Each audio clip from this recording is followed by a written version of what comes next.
Welcome to episode 15 of the Rebel Army podcast, the official podcast of the Cork City Football Club.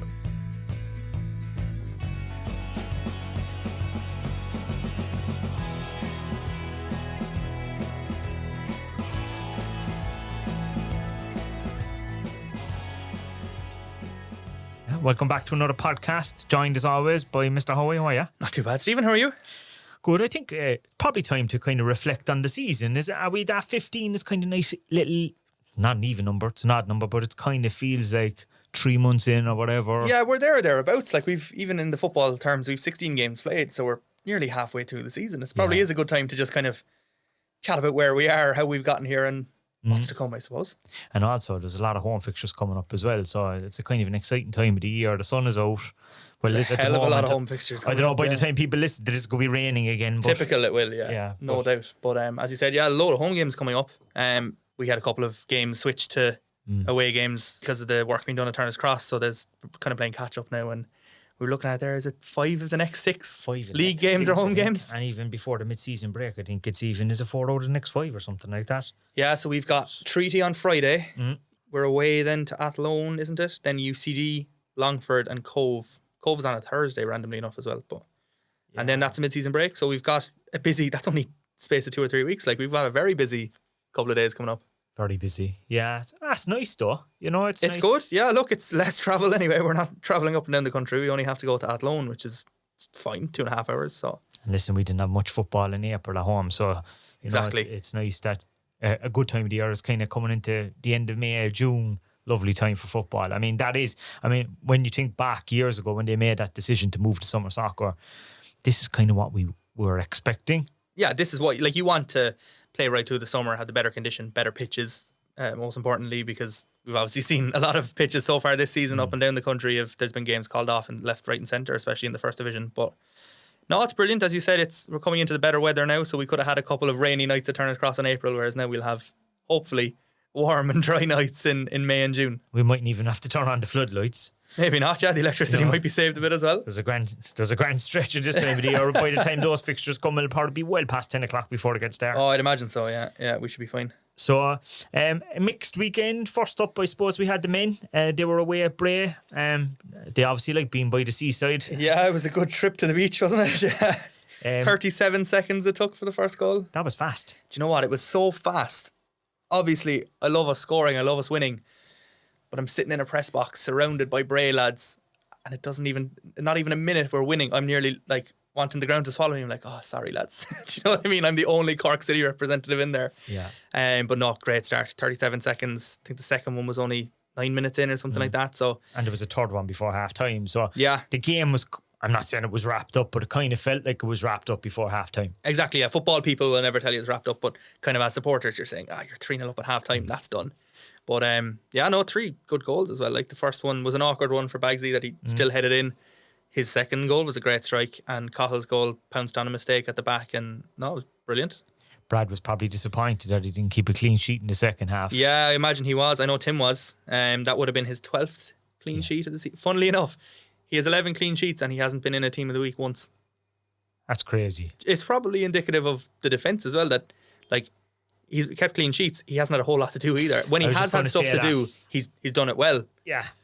But the defence in front of him, and they have been in a couple of team of the week, so that balances that out a little bit probably. Keane and Charlie have been in a few of them though, haven't they? They have, yeah, and they've scored themselves down the other end as well. So they've been having a very good season, the two of them. The whole back line has. Harry Nevin started at right back, and now Dara Crowley's gone in. Evan McLaughlin's gone to left back. Like, I don't think anyone has been particularly bad or anything like that. They've all been, especially across the back, have been very good. No, and like, they have been scoring goals. What you said to me, the goal difference is phenomenal. Like, is it 22? 22. And the nearest second place UCD is 7, and that's the next highest. Now, that does come down as well to obviously the amount of clean sheets that we were talking about, but not only are we not conceding goals, we're still scoring goals. And I know people were saying it was a lot of 1-0s and 2-0s, which it was. Yeah. But we're kind of coming out of that now. We've had 2 3-0s against Cove, 3 against Bray. Both of those Cove games anyways could have been more, probably should have been more. Easily. Against Bray on Friday, when you're 10 minutes in, 2-0 up, I was kind of thinking and hoping it would be more. But no, we're in good shape. As I said, we're coming up to halfway through the season. 10 points clear already. What more could you ask for, really? So we're just under probably 2 goals a game at the moment. What are we at? We're about is it 27 goals, is it? About that, I would think, yeah. So, 16. Yeah, so we're just under it, like, but, Yeah. But if you And were unbeaten as well, still, most unbeaten, importantly, yeah. Yeah, and if you were to take recent weeks, that goal average would be much higher. So there was a because there's spell been there the where they were threes, kind of getting a couple of draws, 1-0 wins. Yeah. But the goals have been flowing in a bit better in May in general. Yeah, and they've been, towards the start of the season, it was pretty much Jack Doherty was scoring everything, whereas now Bagsy's got a few, Cahill's got a few, Sean Murray's coming up, and the defenders, as we mentioned a while ago. So, no, we're on good trajectory. Hopefully it keeps going for the rest of the season and we can keep this unbeaten run going, because you'd love to do a season unbeaten. Like, it's... Love to. As you said, we're nearly at the halfway, so, we have another, 20 games left. Yeah, 2 more games is halfway. That'll be 18, yeah. So it's a tough task, especially if we get a bit of a cup run. Exactly. Then you have the fixture starting to kind of come on you a bit. Yeah. Look, if we can get, definitely, obviously I want to go the whole season unbeaten, but if we get to 18, a good sort of checkpoint to reach, you're halfway there. I'd imagine the lads will have a goal in their own mind as well as let's stay unbeaten for the season. Oh yeah, probably. It's one of those things, again, football people keeping their cards close to their chest. I don't think they'll ever say it. Yeah. But obviously you'd imagine they're thinking it, that look, we're 16 games in now unbeaten, especially after the preseason we had where we lost all the preseason games and people were kind of hitting the panic button a little bit. So to be 16 games in now unbeaten, they're obviously delighted. We're delighted. The whole support base is delighted. So we're hoping it can continue. I'd imagine they're hoping it can continue as well. Was there a good crowd up from at the Bray match? There was actually, yeah. It's funny enough, their media area is pretty much in the away end, so I was right next to the City fans. Very loud, big crowd. There always is for, I know Bray is Wicklow, but it's kind of like the Dublin-ish area, so there's a lot of exiles up there, and it's not a very difficult place to get to either. So always seems to be a good crowd up there, and there was again last Friday. The atmosphere again, as always, like every away game this year, they were loud and they were consistent for 90 minutes, which is brilliant. Like the exiles, for people that aren't familiar with it, like when we say that, that's people based in Dublin that are City fans that are probably working, living up there now. Yeah. There's a group. There's actually a Twitter account, the Cork City Exiles. Like there is a big group of them up there. I think they meet regularly as well, probably to watch Cork City games as well if they're not travelling to them. But yeah, there's a big group, and to be fair to them, be it in the First Division or the Premier Division, they're at every game up there, along with a lot of fans from here that travel up. But no, it's brilliant to see. It shows the sort of connection Cork City has. You move far away, you're still very much a Cork City supporter and doing everything you can to get there. So fair play to those lads. Probably not as many matches for them in the First Division as there is in the Premier Division. Not as many games in Dublin anyway. Yeah, they might have to venture out and go as far as Longford and Athlone. Yeah.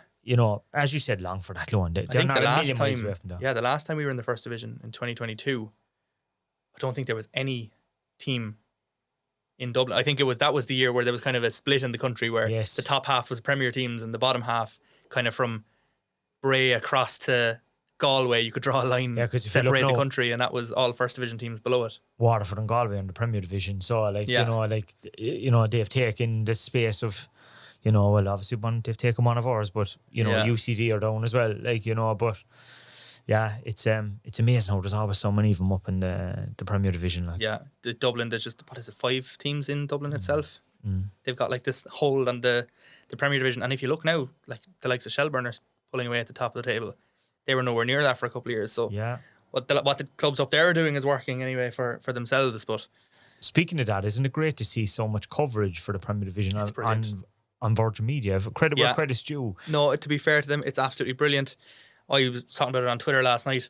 Like the Pats and Shells game, I didn't watch it. I was seeing the clips that were tweeted, but like the goals in that game and the fact that it was on TV on a Monday night. I know there was other games on as well, but it's not a Friday night or a weekend. It's a Monday night. People are flicking through the TV. You could have come across that, and the quality of goals, the atmosphere, like the coverage, Virgin's coverage, to be fair to them, is brilliant. They have like a studio set up. They have I think they did a Dublin derby at Dalymount before, and they had like drone cam above it. It was so good. But the work they're doing is brilliant, and like the numbers it's getting online, you can see the growth of the league account, the club accounts, ourselves included. It's brilliant, and for someone to watch that, if they're just flicking through, say, the channels, you come across that, you see particularly the ending to that game, the passion. You've got Damien Duff turning around to the fans as he always does, and giving it socks to the home crowd.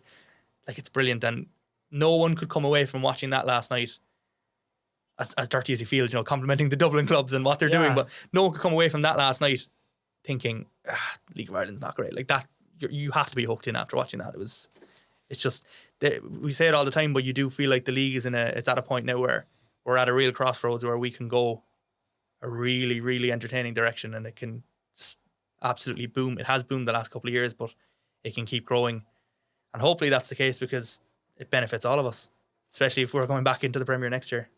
It also comes at a good time with, I suppose, UEFA in town. Yeah. You know, they actually had an article on the UEFA website kind of profiling the League of Ireland, which is great. Obviously, a lot of the people in Ireland who would have been reading that probably know about the League of Ireland already, but it sort of raises the profile a little bit to people outside of Ireland who are looking in, seeing that the Europa League final's on in Dublin now. It's an interesting one. Like, I actually thought it was quite a good article. A lot of times you can see articles like this and it's just kind of like they're doing a piece on it because they have to do a piece on it, but it was a well-written piece and it fairly informative for anyone who didn't know much about the League of Ireland. So stuff like that's brilliant to see. Having UEFA come in now and help with the promotion a little bit is great. And in fairness to UEFA, they put up the greatest league in the world. Like, you know, they did. I know they quoted Damien Duff. They said it was Damien Duff. It was not Damien Duff. Definitely not. That's one born out of the fan base, I think. But no matter what, at least they're calling it the greatest league in the world. So no, it's good. It's great to see. Like, and you know, now is the time we need to capitalise on it. Yeah, there potentially could have been fans from Bayern or Atlanta at the game last night. You know, I don't know. They could be floating around. Possibly. I know Shamrock Rovers had a game and they had been promoting stuff. In the build-up, they put up like match promo graphics in German and in Italian to try and hook them in. I didn't even look at how many they got or whatever, but yeah, as you said, if there's a couple of eyeballs that can come on us, especially now that there's a streaming service. Like years ago, someone could have had an interest in the League of Ireland and you're relying on Facebook at the time probably for updates, whereas now if you do have an interest, you can watch every single game on LOITV, which is brilliant. So yeah, hopefully there's a couple of new League of Ireland supporters and hopefully Cork City supporters born out of this over the next couple of weeks. Yeah, speaking of LOITV, it's amazing how the GA are getting so much grief at the moment when it's actually trying to do the exact same thing that the League of Ireland is doing. There's some, I wouldn't be a massive GA fan, but I do see the odd. But I just see it's getting attention everywhere because their games aren't on, let's say, RTE. Okay, right, or TG Cahir, they're on GA Go or something, or something like that. Anyway. I know GA Go. Yeah, when LOITV, when the streaming service first came in, it was actually called Watch LOI. Do you remember that in 2020? And I think the guys that were doing that at the time, it was like the same company that were doing GA Go because there was a lot of kind of leftover. You'd open a video and it would say GA Go. So don't know much about it, but it is like, I know it can kind of be hard to see it when at times it discourages people going to the match, but like the streaming services in general are fantastic. And look, it's 2024. You can't not have a streaming service. And on that, actually, our streams the last couple of weeks, there have been issues. We know there have been issues. We're working to fix that. Hopefully for this Friday, we'll have the fix in place. We're investing in it. It's not where we want it to be, and we're going to get where we want to be. But it's kind of like with a long-term plan as well. So hopefully by this Friday, all issues are sorted. If you watched Saturday's women's game, it was fine. Everything was good. So yeah, that's something that's been on. It's been a bugbear of ours the last couple of weeks, and we're working towards having that sorted. So from this Friday, hopefully, I'm here talking about how great streaming services are when our stream is letting us down a bit. But and is that broadband issues or what is it? To be honest, the main issue we have is it's the internet in Turner's Cross, and it's very frustrating because we've tried a couple of different ISPs, and no matter what, it drops, and it's very frustrating because we also use the internet in Turner's Cross for like myself for our social media and stuff like that, and it drops, which is very, very frustrating. The amount of time I've been on live chats with internet service providers complaining, but tweet a few of them. Tweet a few from the club account, yeah. But no, that's the main issue. The one thing we're looking to do as well is the camera that we have. We're basically using like the camera we also use for analysis feed and stuff like that. It's not of the quality we want. We're sourcing a better one. So the plan is it is going to step up significantly in the next couple of weeks. We've already done work on. There's a whole new League of Ireland TV graphic system that we've been using, which is brilliant. That was developed by actually Gary Riley at Longford Town, who is also producing streams for his own club. He built this whole system. Very good. And got onto all the other clubs asking if they wanted to use it, and we are using it, and it's brilliant. So fair play to Gary. But yeah, the main issue is the internet and the camera. So that's something we're upgrading over the next couple of weeks. Hopefully we'll have a positive move on that by Friday, but if not Friday, it'll definitely be the next game after that.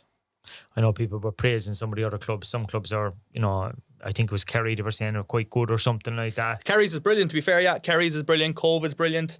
Longford do it themselves. Theirs is good. Wexford's is good as well. They do it themselves. It's the way it works is when you're in the Premier Division, a company is sent in to stream your games. Oh, is that what it is? And then in the First Division, you do it yourself. You're left to your own devices, pretty much. Also, the likes of Shells, Shamrock Rovers, Derry, yeah. Galway, So they all. So there's a company like the company who do that actually also do the actual feed for the Virgin TV matches. So, that's what we had last year.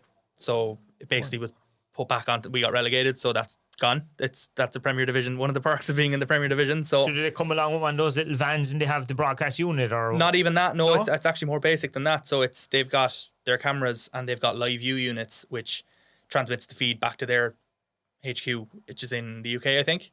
That's where they add in all the graphics and the replays and all that stuff. So that's how it works in the Premier Division. And then when you come back to the First Division, it's on yourself whether you go out and outsource it or you do it in-house. We did it in-house last time we were in the First Division and it was really good. We tried to continue it on this year, but a couple of changes here and there, personnel not being available and stuff like that, it hasn't worked out the way we wanted. So we're not looking to, we are improving that. Hopefully by this Friday, we've been doing work on it this week. And again, it's one of those things where it's to the end of this season because again, hopefully we'll be promoted and it'll be someone else's job for want of a better term next season. But yeah, we are investing in it and it is going to be better over the next couple of weeks. Probably for the majority of fans, it's not even an issue because they're probably at the game in Turner's Cross. That's the thing, yeah. It's mostly... It's probably the fans that are away somewhere, is it? People who are watching it, I suppose, are fans who either can't make it to the Cross or aren't based in Cork. So probably a unique one like that, actually, where we could have 5,000 people at the game and less people wanting to view the game. But that, look, you still want to have a good product. It's still...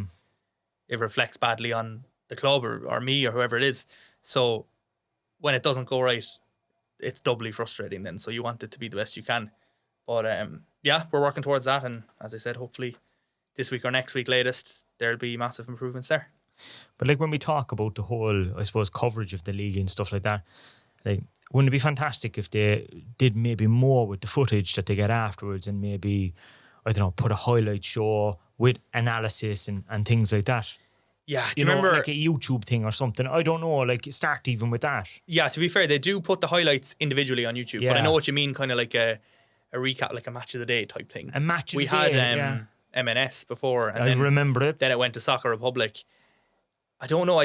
That was probably more an RTE led thing at the time, but I think it was part of the deal to get the fixtures. Probably was. Yeah, I'm sure they had to do Monday Night Soccer at 7:00 on a Monday because otherwise they would lose the fixtures to Sky or something like that. There was something along those lines. That's going back now 15, 16 I know years. when I first came in 2019, there was Soccer Republic was still on at the time, and we obviously played on Friday nights, and the rule at the time was we couldn't post highlights or goal footage until after they'd been shown on Soccer Republic. So say, for example, now Barry Coffey scores a screamer on Friday night and I can't post it till 11:00 on Monday after Soccer Republic is there. So it just wouldn't work that way in today's world.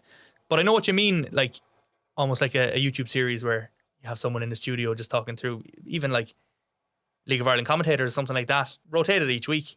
Could be an idea there, to be fair, yeah. Have the two leagues and the women's league and make it kind of like a weekly series. Yeah, it doesn't always, in the world that we live in today, it doesn't necessarily have to be on RT or Verge or anything. If they want to take it, brilliant. Yeah. But YouTube is, everyone has smart TVs now. It's just so easy. It's more accessible to do it that way, actually, to be honest. You look at all the big podcasters now. You look at what Gary Neville has done with the overlap.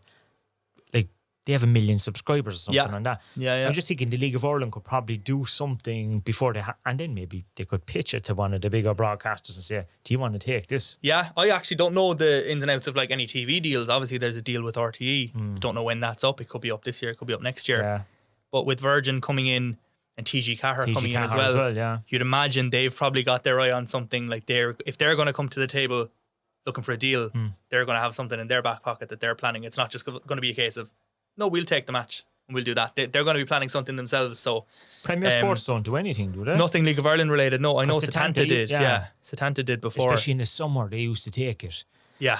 Yeah, I saw, I think Sky Sports launched Sky Sports Plus, something like that, just to, it shows all the EFL matches or something like that for 20 next matches season. a week or 20 matches or something you get. Yeah, it's Something like that. Like, I always thought, especially in the summer, when kind of, I know this year now there's the Euros and stuff like that, which still isn't on Sky Sports. they don't have anything. But they're surely looking for something in the summer. Now, I'm not privy to any conversations. This could be something that's mentioned regularly with the FAI in any meetings they're having or whatever.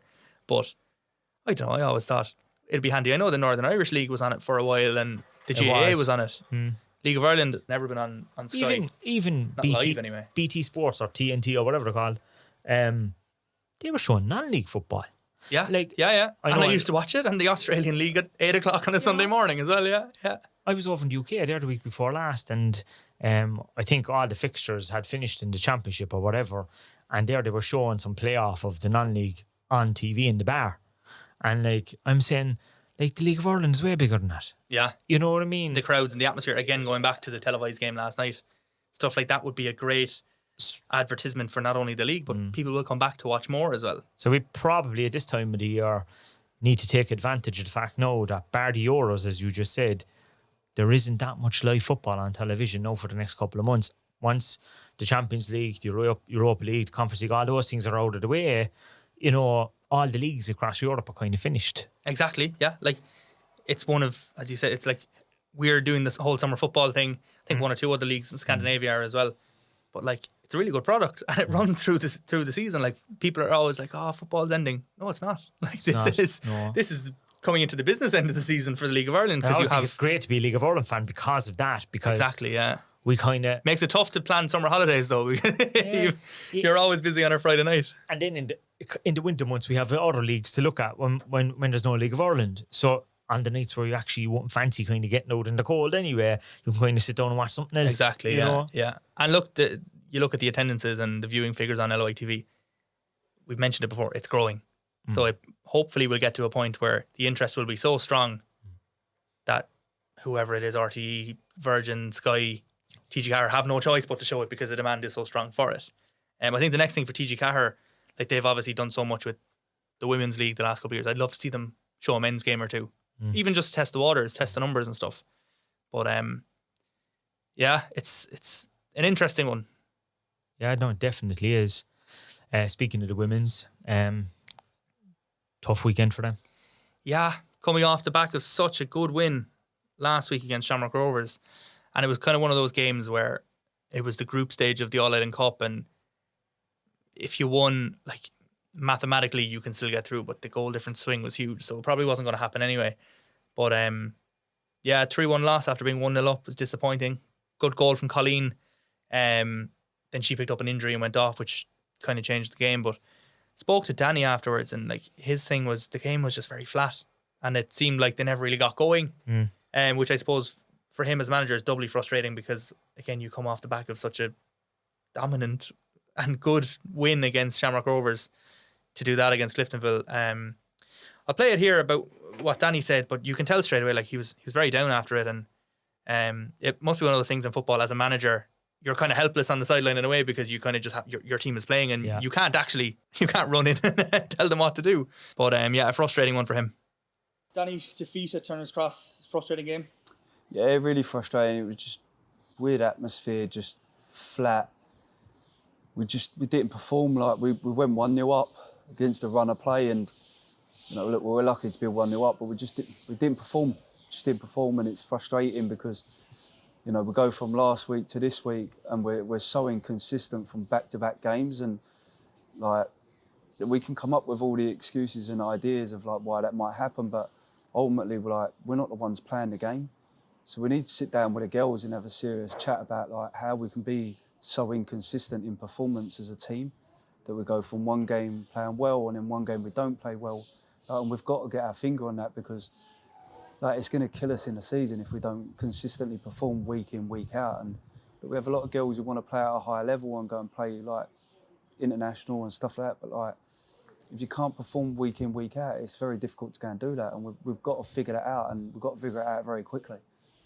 And what have the conversations been? What do you think? It isn't an ability thing, because you see the last couple of weeks, the ability is there and they're able to play football and get the results. So it's just an inconsistency thing.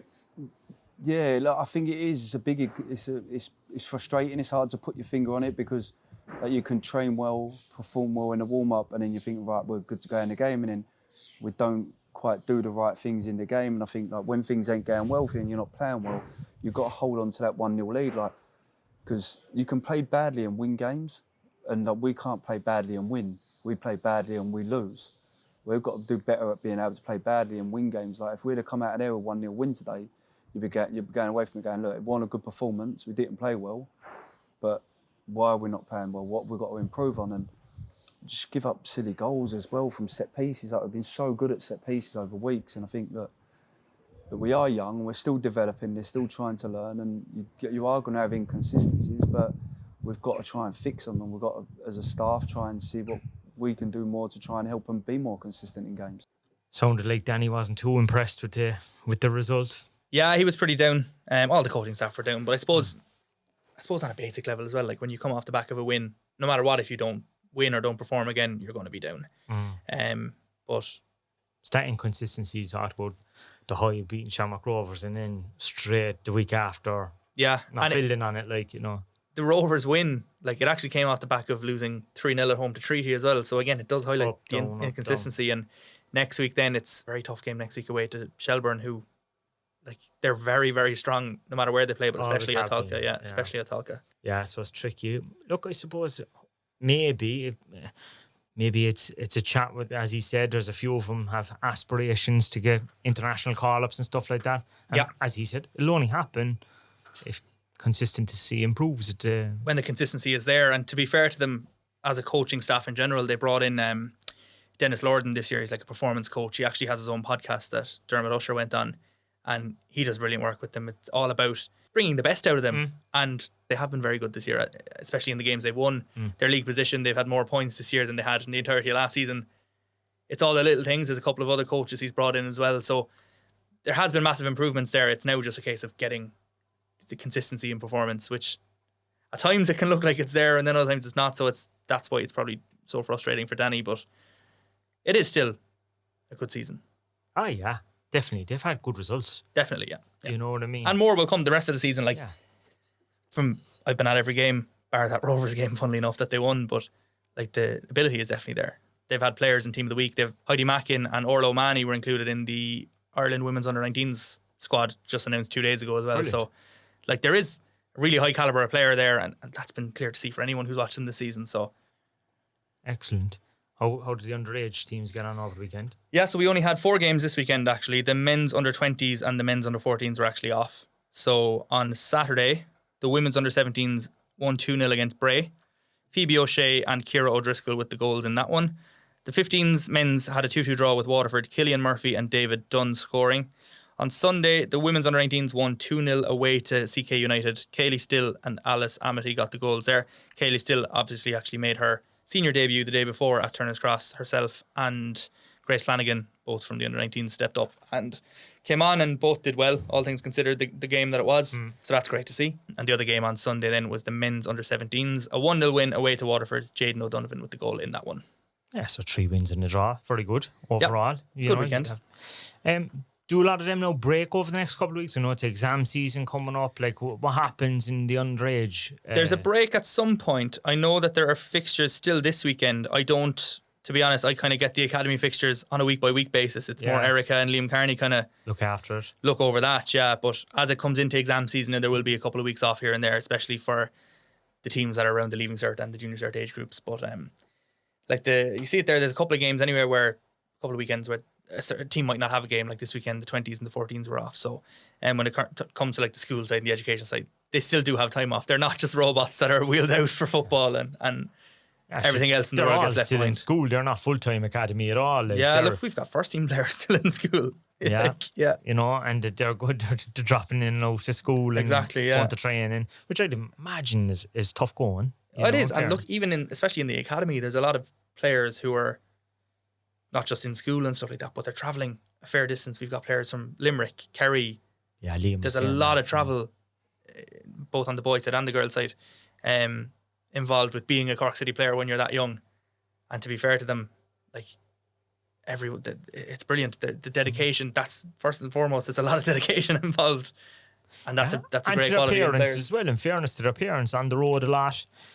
Some of them might even be listening to this podcast because I spoke to one or two parents from players that play in some of the underage teams, and they said they listen because they've heard Liam Carney on, they've heard Dan Murray. So some of the coaches that they're dealing with, Exactly, yeah. they're going to listen in to see what they're saying, what they're talking about, how the club is going, because all of them have aspirations to get all the way to the first team. Exactly, yeah. They want everything, any tip or bit of advice they can get, they listen to. And that's why it's so important as well, I think, that in the academy, there are ex-players, like there's Liam, there's Dan, previous years, Colin Heath, like you have the Cork City players who are sharing not only the general football knowledge they have, but the knowledge of the club as well, which I think is really important. Yeah, no, it's very important. Anything else happening at the club at the moment? Well, just speaking about the academy players there's actually, so we've got 5 players from our under 15 team and 4 players from our under 17 teams running in the Cork City Marathon to raise money for the academy teams. They're actually going to be running in their Cork City Academy jerseys.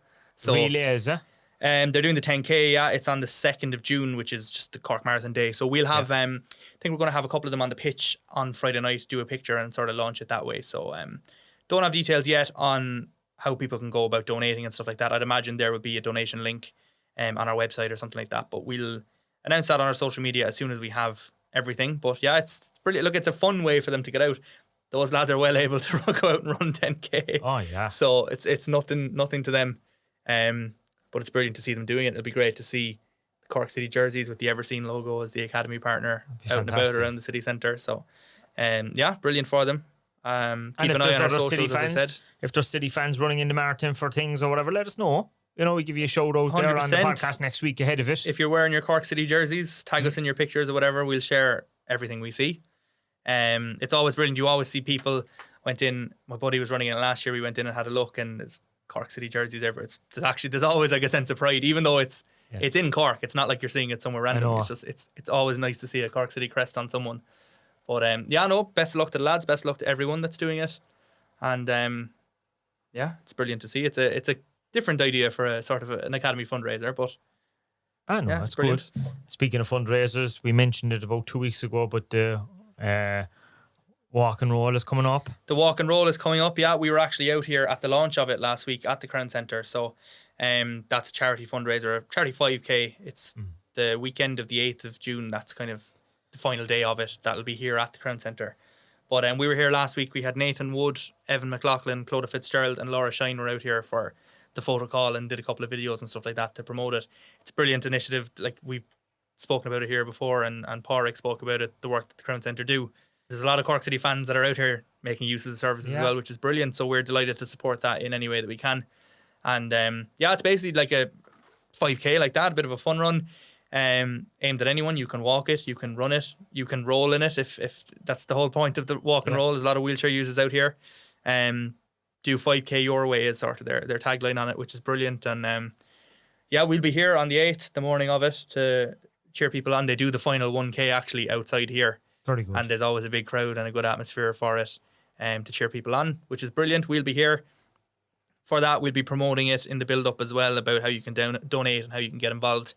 And I think it's 2 weeks to that. 2 weeks to the weekend after next, So that'll be ramping up from both ourselves and the Crown Centre over the next couple of weeks. As we're on the topic of fundraisers, another one we mentioned a couple of weeks ago, the comedy night in the Everyman. Tickets are on sale. So are they on sale now, yeah? They're on sale now as of today. So you can go to corkcityfc.ie/comedy and you get them up there. It's in the Everyman. We mentioned it before, €35 a ticket. And there's some absolutely hilarious comedians lined up. Andrew Ryan is sort of the host for the night. Chris Kent is there, Emma Doran, John Cleary, Shane Todd. Hilarious. It's going to be class. City Till I Die Laughing is the name of it. And all the money raised from that will go to our women's side and our academy side. So there's a lot going on, by the way, of fundraising there is, over the next couple of months. But again, that's brilliant. It's not just a case of, give us money. We're doing fun things. We're hopefully providing a bit of a laugh for people, especially on that night, which is hopefully will be good. That's the reason for fans to get together as well, Exactly, yeah. For a longer evening, if that makes sense. Like in terms of, they can mingle, chat outside or whatever in the bar or whatever and make a night of it. Exactly, yeah. And as I said, the lads that we've got lined up and Emma Doran, of course, they're hilarious. I see them; they come up on my TikTok feed all the time, and I'm in stitches. They're Chris absolutely Kent hilarious. is brilliant. Chris Kent is brilliant. Andrew Ryan as well. Yeah. His nephew is actually in the Cork City Academy. that's he's right, he's yeah. our goalkeeper, Louis Ryan, for our under-14 side. One of our goalkeepers. So And Emma Doran's very Um, funny. Like, yeah, they're all absolutely hilarious. Yeah. So that's again something very new for us as a club, as a sort of a club event, a Rebel Army events. But something we're excited about, and hopefully it goes well. And look, if it does go well, no doubt we'll look to do something similar again. It's all about trying new things. Exactly, yeah, that's what we want to do, kind of as a club, and it ticks the box perfectly. The Everyman as well is absolutely brilliant. It's an unreal venue for Is, it. yeah. So yeah, that's Halloween night. Can't wait for it, to be honest. And just when you think the season is over, well, hopefully we might have a cup final. You wouldn't know, but look. Hopefully, yeah. Look, we got to a semi last year, so go one step further this year. When is the draw actually for the next round of the FA Cup? The 6th of June, I think. Is it? Yeah, I think the first fixture, the first round of the cup has taken place. So That's the right. local, the kind of Munster Senior League clubs and There's stuff a good like that few were in Cork it. teams in there. Yeah, a few yeah. who are playing each other, like, but yeah. So we enter then at the second round, and I think the weekend, the designated weekend, I think is around the 19th of July, I think. So they'll probably wait for replays or whatever before they do a draw. I think so, yeah. Yeah, I'm away that week, so kind of hoping for an away game. I hate missing home games, so I'm hoping for an away game. But yeah, 19th of July. Trying to think who we had in the first round last year. I can't even remember. I know definitely anyway. One thing about a cup run, you've so many cup games you can't remember what was when. I think already Wilton We had Treaty last year. and Cove Wanderers are through. I'm sure there's another team or two. Well, Wilton have already beaten us in a cup this year, in the Munster Senior Cup, so I don't want to draw Wilton again. Yeah, I think Cove Wanderers beat College Corinthians, and I don't know, did Rockmount get knocked out? I'm trying to think now. I haven't even looked at actually. There Yeah, was a I good saw few they were on. teams in it. But always is in the first round of the cup. But you see, I suppose that's the difference. Like a lot of our teams stay in the Munster Senior League, whereas a lot of the teams in Dublin tend to enter the League of Ireland. Exactly, Probably yeah. population as well. I mean, There's so many clubs up there. Yeah, you know. the Leinster Senior League would be bigger than the English football pyramid if there were so many teams up there. Yeah. No, but the FAI Cup is always, it's the draw. It's like who will you get, and it's nice sometimes Yeah. we get an Alney team. I think. There's something about cup football. I love winning. The 3 years we were in FA Cup, 4 years we were in FAI Cup finals yeah. was absolutely incredible. Something about as well going to the Aviva. It's kind of mad that we played the same team 4 years in a row as well. Yeah, What's the odds in that they'd even avoid each other? Outrageous, I'd say. Yeah, and not only playing the same team 4 years in a row, but we were the top two teams in the country. Yeah. It's outrageous, but they were all brilliant. Even the finals we lost, obviously, were very tough, but the day out, the atmosphere, incredible. Especially, obviously, the 2016 one, which always gets mentioned when Shawnee got that late winner. That was Probably one of the best days of my life, to be honest. Yeah, unbelievable. But like even the 2018 one, I remember, we lost, but I remember coming back and the amount of kids on buses was phenomenal. Yeah. I've never, The amount of buses, and we had trains, we chartered trains and everything. I think every schoolboys team and schoolgirls team in the city must have gone. Yeah. Because, the usual haunts, Junction 14, Cashel, Junction 3, all full to the brim. Cork City jerseys everywhere. Yeah. I remember getting in front of one of them, I think it was in Junction 3, because I pulled out of Junction 14 when I saw the crowds, went into Junction 3 and just got to the Supermax counter. The next thing, I'd say about 10 buses pulled in behind me. There was queues everywhere. That's why, do you know what? Those days are so brilliant. And that's why, I know we had the Cup semi against Pats last year. And that in itself was a good occasion. But I just remember being so down after that game, after we got knocked out, because look, the way the season went, we all know how it went and how it ended up. And it would have been nice to have some great, cup final, no matter what, you're getting a massive crowd, everyone's rowing in behind each other. I would have loved that last year. It kind of would have been a nice note in a downright awful year, to be honest. But hopefully we can do it this year or sometime soon. And for those kind of big games, I suppose we do get the people who don't go all the time. Yeah. And, I've seen people at the Aviva at cup finals who I've never seen at Turner's Cross. I've never heard mention Cork City. And I'm just like, I don't care. It's brilliant. Do you know what I mean? The more the merrier. Yeah. So I'd love to. We had those 4 cup finals in a row. I got the job in 2019. We haven't been back since. So I was at all the cup finals, but I'd love to work at one. I'd love to be there as a part of the club as well. Yeah, do you know what I mean? Selfishly as well, yeah. I had one cup final when I worked there. But 2 actually, but one FAI cup final. The other was a Setanta. But yeah, they're magic days, Yeah. Now, saying that, I think if we get there, I'd still probably rather be in the away end, be in the city end rather than be in the media area. But I'd say just the whole experience of working there that day would just be incredible. I know I'll be, who knows? I mean, Hopefully, yeah, look, never say never. We could have a bit of a run together this year. We got a run last year. There's no reason we can't. there's no reason. I mean, we have momentum this year. We'd probably have a bit more confidence. Obviously, we're in the first division. We're not in the Premier Division, but Yeah. they'll Look, have Galway. more confidence. Galway were in the first division last year and they got to the semi against Yeah, Bowes. So yeah. it can be done. It It's can been be won done. from the first division before. Sporting Fingal won it. So There was an non-league team in it one time. Forget the name of them. I think, no, that's going back a long time now. It was like going back to maybe 1990 or something. There was a non-league team got to the final. really, Yeah. It was cool. the magic of the cup. Yeah, yeah. Magic of the cup. So you never know what can happen. Yeah, Something yeah. strange. Hopefully, I would love another cup run. Absolutely love it. No, it'd be fantastic. And in the future, it'd be nice to get back to Europe as well. But, hopefully the Irish teams will do well in it this year. Yeah. I know we kind of are looking at it, sometimes we're like, bit of jealousy towards them or, I'm always both sides. Like, I'm incredibly jealous and I obviously want everyone to lose, but at the same time, I want everyone to win because, the saying, a rising tide plus rises the all coefficient ships. is good as well. Like. It's good for the league. It's good for everyone, but it's just hard to watch a Rovers or a Dundalk or whoever go on and do well when we're not. But that's just how we are, isn't it? That's football. We've a lot of golf to look forward to in the summer. We do. The golf classics, we mentioned them before, the golf classics and the golf days. The first one will actually be the foot golf. So that's on, we mentioned there, we're playing Cove at home on the 13th of June. Last game before the mid-season break. And then on the 14th, we're down in Kinsale for foot golf. Never played foot golf. I will be playing that day and I can't wait for it. I don't think I'll be very good, but we'll have a go. I played it, I think I said to you the last time I played it 2 years ago down there. I was doing well in the first few holes and then I tried to kick the ball up a hill. I think I pulled the hamstring. I was Oh, like, God. Oh, God. I limped it towards the end then for the last, I'd say maybe. No repeats of that, 8 so in this holes. one, hopefully. Yeah, But so- no, the numbers have been good. People are signing up for it and people are excited for it. I don't know if any of the players have signed up, but if they do, it's just unfair. And they should be disqualified immediately. They're too good. But you know what about it as well? There's an amazing view from that place. I Is don't know there? what- Yeah, I've never It's even up by been down there. Charlesfort, and like you can see out over Kinsale, like, and there's one or two of the holes. Like, what a view! Really, yeah. I'm looking for. Hopefully, now we've got good weather now. sunny weather, like. Hopefully, it's good weather for that. But yeah, that'll be fun. And as I said, the other golf days are at Cork Golf Club and the K Club and the usual one at Lee Valley, just over the road here from us.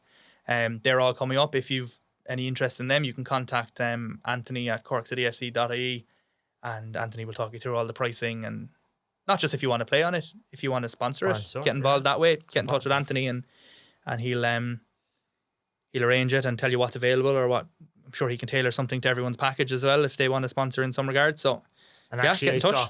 I saw as well that he has some mascot spots available at the moment. Yeah, we had a spot. It's actually filled now. We have a Was spot it? available for the game on Friday, but we put it up and that was snapped up fairly quickly. So that's that ticked off. The mascot spots are actually, those normally sell out well in advance. Like we've got a waiting list and everything. I think whoever it was might have pulled out or something like that. Or either way, it's gone anyway. So I remember a few years ago, actually, my own son Cahill wanted to be the mascot, whatever, and I thought just do it during the season or whatever, at the start of the season. yeah. I got on to the club anyway. No, everything was gone. I said, "Oh, there's nothing at all." And the next thing they got back to me, we're in the Munster Senior Cup final, and I think it was against Middleton or something like that, and lashing rain. I remember that night. I think Jimmy Cahan was the captain. I think He probably was. I think that was the night James Tilley got sent off. I think he broke Kevin Murray's leg. I think was that night. Yeah. something like that. Yeah, it was miserable. But Yeah. look, he was delighted. Great experience. I never got to do it. I'd say it's a great. You see the smile. Like I chat away to the mascots. We bring them up to the gantry now and everything, and I see them in the tunnel before the game, and the excitement is. You see the pictures they get afterwards and everything. It's brilliant. Like so. Have you ever got any mascot? Did you know that little fella from Spurs that became famous there? He was doing all the press ups and Oh yeah, he went viral. We've never. Do you know what? Does any small fella do anything like that, or a girl or anything? Typically, they're all so overwhelmed. They're like nearly shy in the they're tunnel, so shy. they're not too excited. What we have had, I thought this is what you're going to talk about. We've had a couple of requests of fellas coming over on stags Oh, yeah. and wanting to be the mascot, which we've never had. I'd love to have that. I think I'm just Be funny. thinking the tweets, the content I'll get out of it. I'd love it. Was it but- in the Dutch league or the Swedish league as well? they brought out old people, like they brought out senior citizens. I saw that. I've seen An clubs have done a few appreciation things day like or that. something. Yeah. And then another one did Mother's Day. Mother's Day. I saw Getafe did that recently. Yeah. Yeah. Yeah. I don't think we've ever looked at doing anything like that, but again, there's no reason we can't do anything like that. So something we can chat about inside and look Maybe at we doing. should do something that no one else has done. Yeah. We'll find something. We'll find some random idea. Only for the fact no, we're not playing on Father's Day because the Cove match will be about a week early. Like, Yeah. but if there, Might do something. We'll have a chat. We'll figure something out. we could bring out all the dads with them. Yeah. We'll figure something out. But we've spoken about all the Cork City teams that we had up to this point, but we have a new Cork City team as well that we launched last week. We've our first ever Down syndrome futsal team. I saw it, brilliant. Yeah. So we actually have Conor McCahey, our football and social responsibility officer, is coming in. He has all the details on that and all the information on it. So he'll talk a bit more about it. But brilliant to see. Like we had pictures up there from the first training session last week. They were over in Bishopstown GA Club, and a lot of familiar Cork City supporters, well-known faces. Like Stuart was in there. Stuart, obviously known to everyone, and hit the crossbar in front of 6,500 people against Galway. He ended up with Neil Prendeville on the radio and everything. We brought him out to the training ground the week after, and he was taking pictures with the lads and hitting the bar again. Himself and Colin Healy, where the two of them were trying to hit the bar together. But what a legend! But it's brilliant to see another Cork City team. They'll be playing in blitzes against other League of Ireland clubs. Brilliant. So it's another brilliant initiative by not just ourselves but the League of Ireland as a whole. It's more inclusive than it's ever been. That's the one thing I would say about the league. They're kind of streets ahead in some ways, I think, of other associations. Yeah. In terms of It is very much a case of, you always hear the saying football is for everyone, but that's something we do very well as a league. Actually, on that topic, the treaty game on Friday, it's been chosen as one of the LGBT Ireland takeover games. So we'll have the rainbow corner flags, I think, the rainbow captain's armband. There'll be the big centre circle LGBT Ireland branding. Good. So I think there's one game in each division chosen as a takeover. Brilliant. Look, it's something that we spoke to Tim and Cian Coleman earlier about it. They'll have a piece in the programme about how important it is that it is discrimination is in football, unfortunately, and it's something that needs to be stamped out. And the League of Ireland is doing great work. All the clubs are. I think it's a different game now. I've seen interviews. I think Roberto Lopez from Shamrock Rovers did a piece on it last year. He was talking about there's a lot of homophobia, for example, in the game when he first got involved, but it has been stamped out and it is being called out. compared to long ago, compared to the 70s, 80s or whatever it was. But I even remember in the 90s and the early 2000s in the shed, I think it was lack of education as well at times. That's what it was, yeah. Yeah, you'd like to think it's lack of education. It's not people setting out to be nasty or anything like that, but people didn't realise that they were insulting people, I think. And it wasn't, sometimes they just make reference to people or whatever, and there was, but I think that stopped. It has, yeah, no, it's very rare, especially in the League of Ireland. Anyway, Yeah, it's very rare, unusual. I don't remember any, to be honest, case of anything like that. But yeah, this weekend it's an important sort of awareness campaign that we're fully supporting as a club and the league is fully supporting. But again, another example of how inclusive and diverse the League of Ireland is as a whole. Yeah, no, it's brilliant. Speak of the devil, here he comes. Did I hear a knock on the door there? I think Connor's Connor's outside. Good timing. Perfect timing, yeah. So we let him in there now and he can fill us in on what's going on. Welcome back to the podcast, Connor. Thanks a lot. Thanks for having me on again. We were saying there, we're brand new team, Down syndrome futsal team. Yeah, so we actually launched that last Thursday. And so last year, the AFAI actually sent our country's first ever Down syndrome futsal team to a tournament in Italy. Brilliant. And they all got on really well, and it was really well received. And the next step for that to progress is all the League of Ireland teams setting up a Down syndrome futsal team. So for anyone who's not sure or hasn't heard of futsal before, it's an indoor 5-a-side with a weighted size 4 ball. Okay. So we had our first training session last Thursday in Bishopstown GA, and we actually had 12 participants, which is really good for the first session. And the way it's going to work for the foreseeable future is there's going to be one session monthly, and then there will be 2 sessions a month when we're leading up to blitzes. Okay. Because the players will still continue to play with the clubs that they're previously playing at with their regular soccer, and then the futsal will just be an addition to their program. And is there many clubs around the city at the moment that they're playing with? They would be playing. There's various football for all clubs around the county. For example, we have some lads from Mallow, some lads from Ballincollig Gunners, but a big selection from primarily kind of closer to the city and suburbs. But we actually were delighted to actually have 2 internationals that represented Ireland in the tournament in Italy last year. Their names are Cian Kelleher and Sean Toolan. So we're delighted to have them on board, and I can only see it going upwards from here and being a successful project. And is it open to others to come along to the next session, or how does it work? Like, do they have to be part of a club? No, they don't have to be part of a club. So for to come along to the sessions, you have to be 16 plus.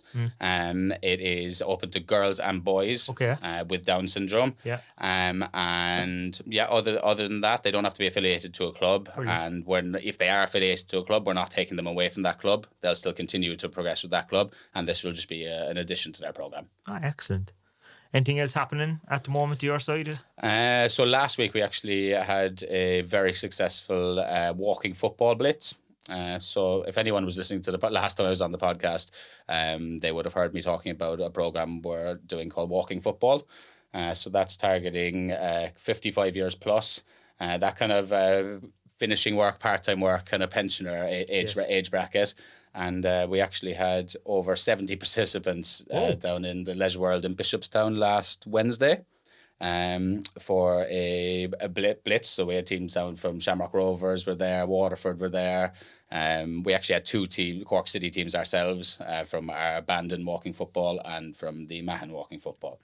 The day prior to that, which was really good actually, we had people coming over from the Walking Football Association in the UK to run a coaching course and a refereeing course, just because some of the rules in walking football are slightly different to regular football. Okay.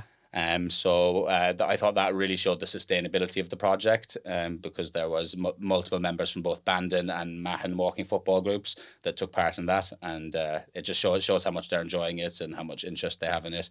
And I think you need people to be more educated on it to have a sustainable project going forward for the future. It's quite big in the UK, I think, from what I can gather. I've seen a lot of stuff on TV about it in the past and things like that. It's something that's really progressing worldwide, to be honest. I think maybe if you went back 20 years ago, that kind of 55 plus age bracket almost got a little bit forgotten about. Whereas lots of them, they actually have more time on their hands now. So why not get out? They get their social interactions, good for the head. Obviously, they're getting the physical interaction as well.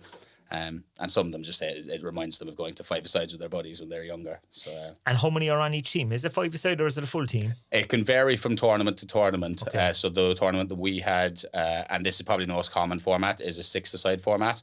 But sometimes you would have tournaments that would be 7-a-side or 5-a-side as well. Okay. So, for example, the training sessions, sometimes we might actually have 8-a-side if there were 16 there. Sometimes it might be 5-a-side if there was only 10 there.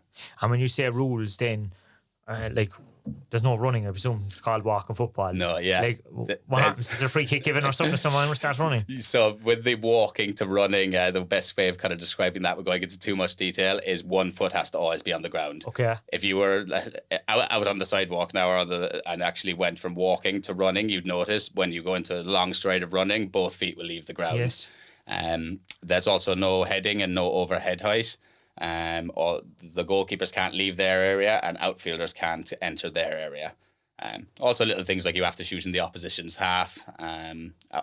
Also sometimes from tournament to tournament there might be slightly different rules from different associations.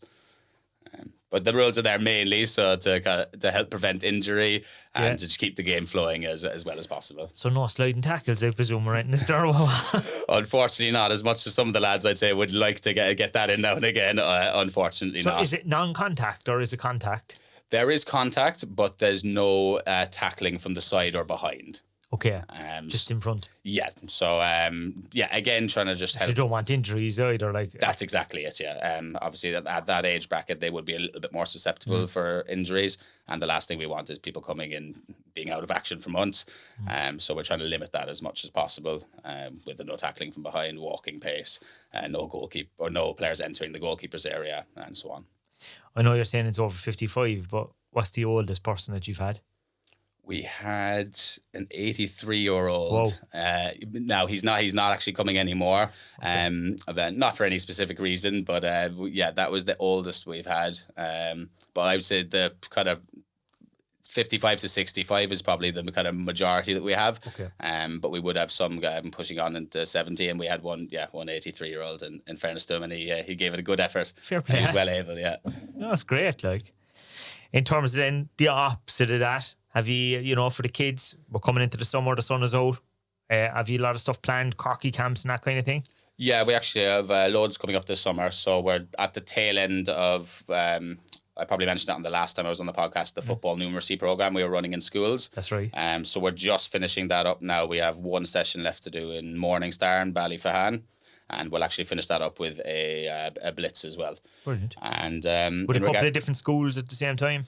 This time we're actually just doing one school at the moment, but before that we were doing 2 a week, all right? Oh, yeah, okay. And then going into the summer, then, as you said, we'll be doing lots of Corky camps. Lots of them will be in Bishopstown. There'll be ones for girls only, mixed as well. And we're actually also launching for the first time Corky camps in West Cork. So we have in Clonakilty Rugby Club, we're going to be launching them in July and in August. And for anyone interested, all the information for that is on our website. That'll be very good for people leaving on holiday as well, because a lot of people go to West Cork, or they have a mobile home or something by the beach or something, and that'll be quite close to them. 100%, yeah. That's what we're hoping for. And I can see it being successful, and hopefully it's something we'll continue to run each summer after that as well. Very good. Any other initiatives happening at the moment?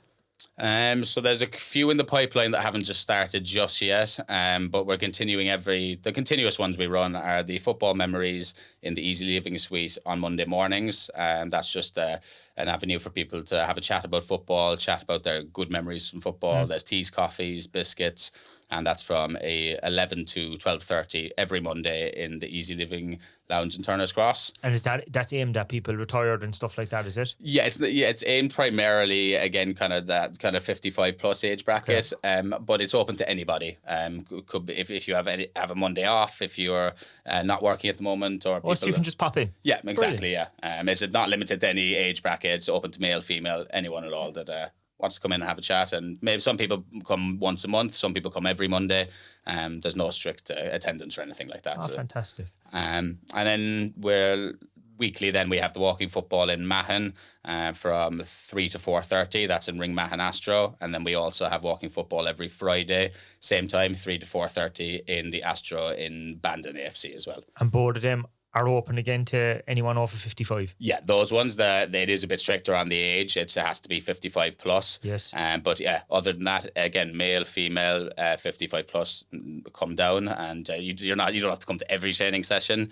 But yeah, you can come when you want, and if you can come to all of them, brilliant. But no pressure that way. And you don't have to fill in anything in advance. You just turn up on the day. Not in advance, but when you do arrive, we will give you a quick physical check form, and yeah, just to see if you have any injuries or any past injuries or illnesses. So all the projects I was just talking about wouldn't be possible if we weren't getting the funding from Healthy Ireland.